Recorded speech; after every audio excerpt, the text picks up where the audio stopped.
Hello, you're listening to a preview of a premium episode of Blocked and Reported. This one involves a crazy cafe meltdown in Brighton, UK. Let's just say, trigger warning, if you don't like pervasive ableism destroying people's lives, don't listen to this. You're going to hear about pervasive ableism destroying people's lives. And we're sad about it, but Katie's going to tell the story. If you want to hear the whole thing, go to blockedandreported.org and become a premium subscriber. Highly recommended. In the meantime, enjoy the preview. Okay, Jesse, we're on vacation. I mean, we're not on vacation right now, but by the time that people hear this, we're going to be on vacation, or at least I'm going to be on vacation. I won't be on vacation. I'll be finishing my goddamn amazing book. So when was the deadline for your book? October 2024? No, I'm going to be... 23? I'm 25? No. Don't do fake news. What are you, a Russian bot working for Donald Trump? I think it was October 2024. It's taken a while, Katie, in part because I have other responsibilities. I co-host a podcast. Oh, that's why. So we're recording this quite early, 2 weeks early. We're recording this on July 10th. Our listeners aren't going to get it for a couple of weeks. I apologize. Can you imagine how different the world could be? I know. How many more Graham Plattner accusations will have come out by then? This is always the risk of recording early, but we're going to do it anyway. This is the first of 2 Primo episodes that are going to come out before the end of the month. I apologize to people who we've probably been wondering where your Primos have been. This is it. We've just been holding them so we can play them during the break. Yeah. Anyway, so so much might have changed by the time we record this and by the time it comes out that, well, I don't think what we're going to talk about today is going to be obsolete, but the world might be. Who knows? The world could be obsolete at any point. Always a risk with this. But Jesse, I hope that I'm enjoying vacation and you are enjoying your not vacation. To be fair, some of the writing will be on Cape Cod, so I really cannot complain. I will be at the your whole life is basically in a place more beautiful than Cape Cod, so you have nothing to complain about either. And yet I do. And yet. I actually don't have much vacation planned. We're going to go down to the coast for a night in the van. The van has spent more time in the shop than on the road recently. And I just spent another fucking many thousands of dollars to get it fixed and brought it home and saw it's leaking oil. So maybe my vacation will be more of a staycation. But anyway, let's get to it. Jesse, it has been a couple of months since we last talked about the implosion of a leftist institution. Although if you count the... What about the entire left flank of the Democratic Party? Does that count? Yeah, if you count the Minnesota Senate race, not that long. What's the Minnesota Senate race? Oh, sorry, Maine. Okay. I'm mixing up my M's. Let's get to it. The last time we discussed the implosion of a leftist business, where this was a couple of lesbo bars in the U.S., but this time we are crossing the pond to discuss a queer establishment in Brighton, England called the Queery. But before we get to that, we both have complaints. Would you like to begin? Yeah, I mean, I don't want to get too deep into it. The Washington Post reported on the supposed influx of internally displaced persons fleeing to Seattle because they are trans, and it included a couple from Florida. And look, Florida has passed some anti-trans laws. Yep. Not pleasant. Not good. But this story credulously repeated this estimate that 400,000 trans people had fled because of Trump. And as we discussed recently, the origins of this are like a really non-representative poll in which 10% of the respondents were trans. And I just don't think you should spread zombie statistics like that. I just found this to be a credulous article. Why don't we include a link to it in the show notes and people can let me... I just want to complain about that because like that exact statistic after I feel like debunked it. It shouldn't show up in the Washington Post. Yeah, come on. We debunked it on a Primo episode. We did Blocked and Reported. Right. And so the original source of the statistic is Erin Reed. It's this poll. I think she helped to popularize it, right? Well, she's the one who Reed is the one who came up with that 400,000 number. I think what the author of the Post story did, Casey Parks, is use the $400,000 person figure, but I don't think that's mentioned by the poll itself. I think it's from Erin Reed. That's what you're saying. Yeah, so the Washington Post piece does not cite Erin Reed. Erin Reed is the source of that 400,000 trans people have fled red states number. Let me just read the exact sentence, okay? Though no one tracks the migration of LGBTQ plus people from one place to another, a poll conducted by NORC suggests that roughly 400,000 trans adults fled red states in the 6 months after the 2024 election. ... Another 1.2 million trans people were estimated to be considering such moves. We're getting to the point where, like, I don't know, 2/3, 50%, 25% of the entire country's trans population are considering a move, which I don't think is true. But yeah, so Casey Parks, this author, who's written other stuff that I found a little bit questionable, she seems to be taking Erin Reed's estimate, but not attributing it to Erin Reed. Right. But you're saying the survey company themselves don't make this claim. I'm looking at the survey right now. No, you search 400,000 in this survey. It's not there. Yeah. Let me read to you from Erin Reed's write-up about this. Surveys of the Movement Advancement Project, that's the poll, polled more than 1,000 LGBTQ households, asking respondents about their perceptions and actions since 2024 election. When asked if they had moved to a different state, 9% of transgender respondents said that they had. That figure translates to a striking level of displacement. According to Gallup, transgender people make up roughly 1.3% of the U.S. population, about 4.5 million people nationwide. If 9% of that population has moved states, that amounts to approximately 401,000 transgender people relocating in the wake of the election. Erin Reed came up with that number, not the poll. What's amazing is like very close to that. As a paragraph before the 400,000 figure in the Washington Post, she says that 1% of the population in Washington State is trans, but then she relies on a poll in which 10%. It's not good journalism. I don't want to be a dick, but like, they mentioned this group called Traction that is trying to get more funding with this supposed state of emergency. Traction helps trans people who've left their homes like get housing and jobs. So my understanding is the criteria are they're not going to like. There's no you can say you're trans and reach out to an organization in Seattle, and they'll help you get jobs, a job in housing. Is that? I'm like, is it surprising that there's a lot of people who want to avail themselves of that? I just don't know what to make of this. I have no doubt that what Trump has done has made life harder for trans people, and that in red states in particular. But this is just, I think it's sort of advocacy reporting that's not done in a rigorous way. Maybe we can just leave it at that. This is the sort of thing a fact checker would have found. I mean, maybe. I don't know. Hopefully. News articles aren't usually fact checked in newspapers. They should be. Yeah. This is the sort of thing that, you know what, maybe this author, what's her name? Casey Parks.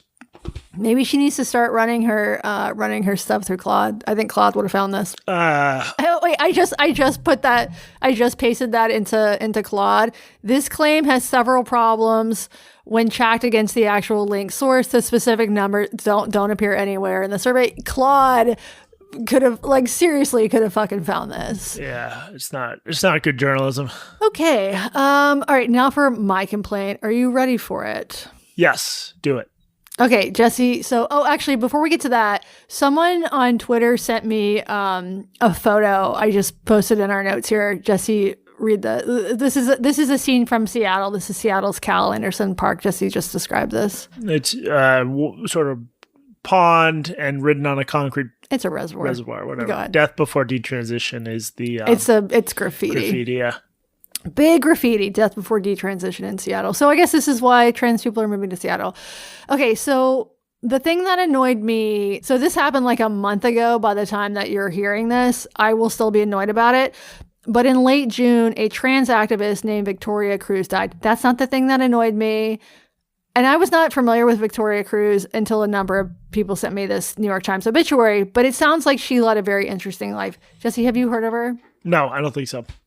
All right, so she was 79 when she died, and her obit begins, Victoria Cruz, a matriarchal figure in the New York transgender community who was at the Stonewall Inn in 1969 when a police raid set in motion the gay liberation movement, who later worked as an advocate for survivors of anti-trans violence, died on June 25th in Manhattan. lots of issues with this, but the obit goes on to say that she spent nearly 20 years working with survivors of violence in the New York City, at the New York City Anti-Violence Project. And in fact, she'd been a client there many years ago. So in the 90s, she'd been working at a nursing home and had been assaulted by coworkers, and she contacted the Anti-Violence Project. They helped her file police reports. There was later a protest outside the nursing home where she worked. 2 of her coworkers were actually convicted of harassment, which the New York Times says was, quote, one of the first times that someone was held legally accountable for anti-trans violence in New York State. She later worked there both as a volunteer and as a staff member. But so these are the things that I have an issue with. Here's the part of this obit that annoyed me. Actually, there's many parts. So Jesse, please read this section about Victoria Cruz and Marsha P. Johnson.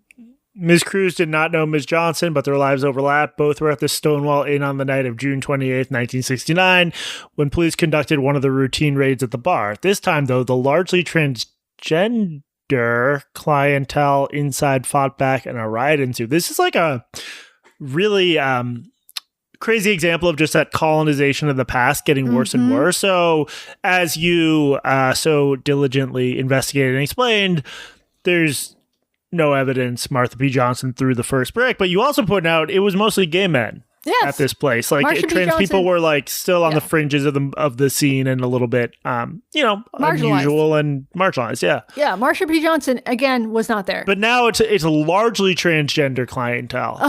Why do they? Yeah. And Victoria Cruz might in fact have been at the Stonewall Inn that night. I don't know. She was nowhere in David Carter's book, which we talked about on the last show. That doesn't mean she wasn't there, but it would have been nice to have some kind of corroboration. But we do know that Marsha P. Johnson was not there when the police conducted the raid. We played a clip on our show from an interview that she did with Eric Marcus in 1989, saying she wasn't there until after the riot started. And yes, even more egregiously, it was not largely transgender clientele inside the bar that night. It was largely gay men. It was a gay bar. The customers that night and every night were largely gay men.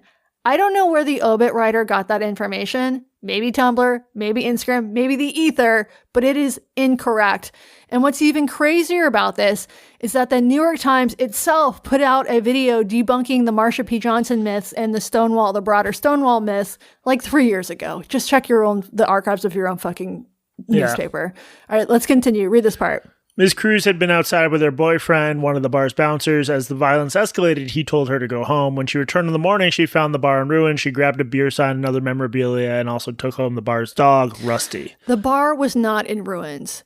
The jukebox was destroyed. The cigarette machine was destroyed. The bar was open for business the next night. How could it have been in ruins if it was open for business the next night? Trashed? Okay. Messy? Sure. In ruins? No. Jesse, please continue. The Stonewall riot sparked the beginning of the gay liberation movement, which had a strong trans presence. Ms. Johnson, I don't think any of that's true. No. It was not the beginning of the gay liberation movement. It was the middle. Strong trans presence, very debatable. There were, as we discussed, many, many internal conflicts about the place of trans people in this movement. They were not on the forefront of it. They weren't. They weren't. It's just extremely, I mean, it's Orwellian. It's like literally rewriting the past. Yes. So later in the obit, they quote David France. He's a filmmaker who made this documentary alleging that Marsha P. Johnson was murdered, maybe by the mob. And he says so that's Victoria Cruz. The trans mob or the cis mob? I think the cis mob. Okay. Although the trans mob, they just yell at you on Twitter.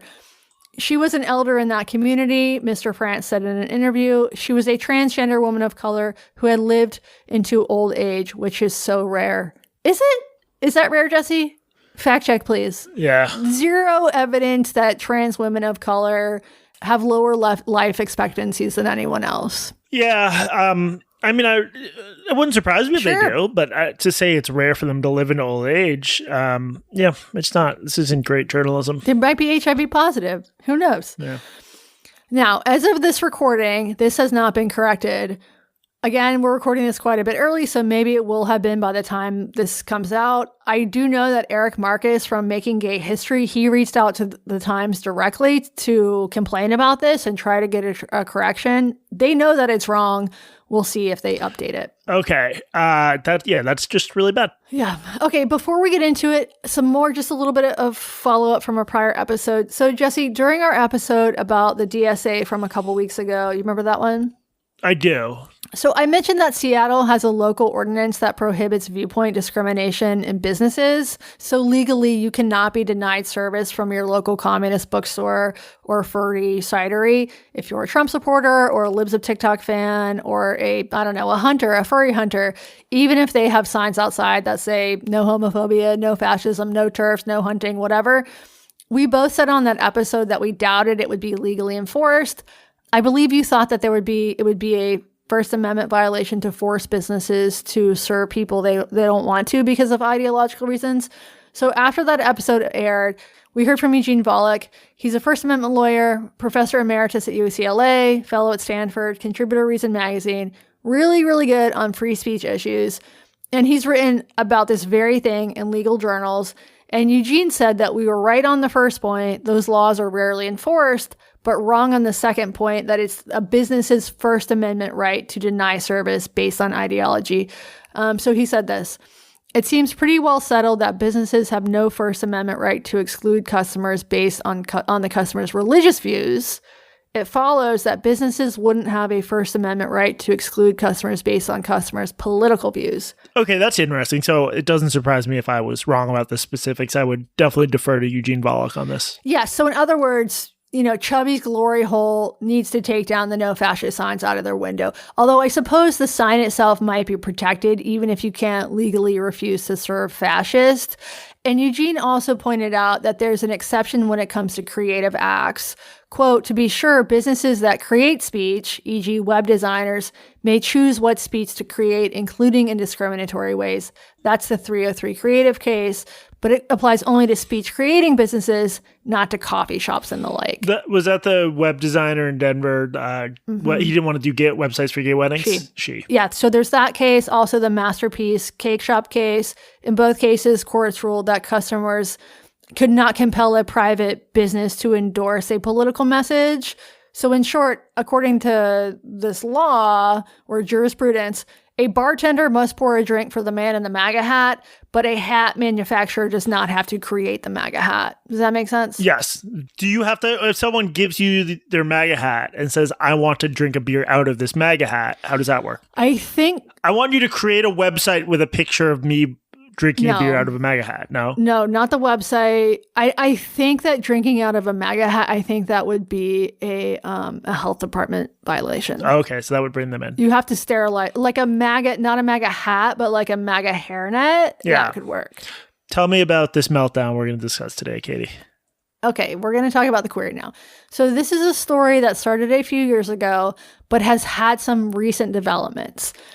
I was actually convinced that we did this story years ago, but you don't remember it. Jessica, the 80s baby, doesn't remember it. I asked in our Substack chat. No one there remembered it. There's no trace of it in our notes. I remember it. I know we did the story. So the only reasonable explanation here is that you are all gaslighting me. I think that's true. I'm gaslighting you for sure. Anyway, as people know, because we already did this episode, Brighton is a town on England's south coast with a population of about 280,000. It was a royal seaside resort back in the 19th century, but today, as many UK listeners will know, it is best known for being the country's gay mecca. We didn't do another episode about Brighton? Brighton came up in our Zach Polanski episode. I thought it was before that. Anyway, continue. I think we probably did, yes. What if we end up accidentally replicating that last episode word for word here? That'd be funny. That's fucking Shakespeare and the Monkeys. Yeah. That's our podcast. So Brighton is their Castro, it's their boys town, it's their gayborhood, and it has been for almost a century. So today, if you're in the mood for a drag show, you can go to one of the 26 businesses that host drag nights. That's a little much. Do you think it's a little much? I think there should be more. So some of the venues are actual gay bars, and some of them are mixed bars or venues that cater to the queer crowd. Or if you prefer your drag shows on wheels, you can hop aboard the drag bus, which is self-described. the UK's sassiest party on wheels, although I would have gone with the UK's bussiest bus on wheels. Did you get that? I get it. You got it. I get it. Yep. So Brighton is very gay, very queer, and unsurprisingly, it's also very progressive. So for 14 years, Brighton was the only place in the UK with a Green Party MP, which people should be familiar with because we did an episode about that crazy party. Those crazy kids. They want self-ID, they want redistribution of wealth, and the current leader, Zach Polanski, as you mentioned on our Greens episode, he wants to abolish NATO and replace it with a big hug between Mexico, Brazil, and the UK. It's beautiful to think about. So with that in mind, Brighton would seem like the perfect place to open a queer bookstore. And indeed, in 2021, a successful crowdfunding campaign led to the establishment of the Queery, a place that calls itself, quote, a radical art gallery, bookshop, cafe, and community space that is for queers by queers. How would you... It's like FUBU, but Foucault? Foucault, yeah, I think it's Foucault. Yeah. And it has the sort of programming you might expect. So, Jesse, take a look at their events calendar for just this, let's say this past April. Queer Reads Book Club, second anniversary party makes sense. Artem, inclusive queer domestic violence peer-to-peer support group. D-word peer support, I can't say that. Dyke, you can say it. I'm giving you permission. You can say it. You give me a D pass? Yes, you get the D pass. Queer Film Club, The Watermelon Woman. Yeah, I mean, this looks like what you'd expect of a queer venue. Yes, there's also Ethical Non-Monogamy Book Club, Queer Improv, a sticker making workshop, board games, anti-capitalist resistance, eco-socialism against militarism, body as myth. I agree the body is a myth. Do you agree? No, my body is all too real. There's also something called Dyke Munch, which I hope is a potluck. We've also got the Fat Club, Arts and Crafts, and the Queer XX Extreme Sportsbook Club. Nothing to do with extreme sports. Jesse, please read the description of the XX Extreme Sportsbook Club. Note on the name, I point at things and call them queer extreme sports almost every day. I guess queer extreme sports is anything mad you do to taste life for all that it is. The boundlessness of spirit wanting to experience both luxurious, ecstatic abundance as well as lying in the ditch somewhere deprived, crying, and shaking. That's a sport. QXS are especially the things that you really are not supposed to do, the things that might shatter you and yet you move towards them, hurt you and yet why would you resist? It's getting more sentence fragmenty. Trigger you, but you can't look away, against institutionalized rationalism, against the ego's longing for stability and neatness and binding, going and breaking, parentheses away from. Yeah, so it's a poem. And in April, the selection for the Queer XX Extreme Sportsbook Club was On Cuddling, Love to Death, in the Racial Embrace. Sounds like a good read. That's it. That's all you get. If you want to hear the whole thing, go to blockandreported.org to become a premium subscriber. Thanks. Bye.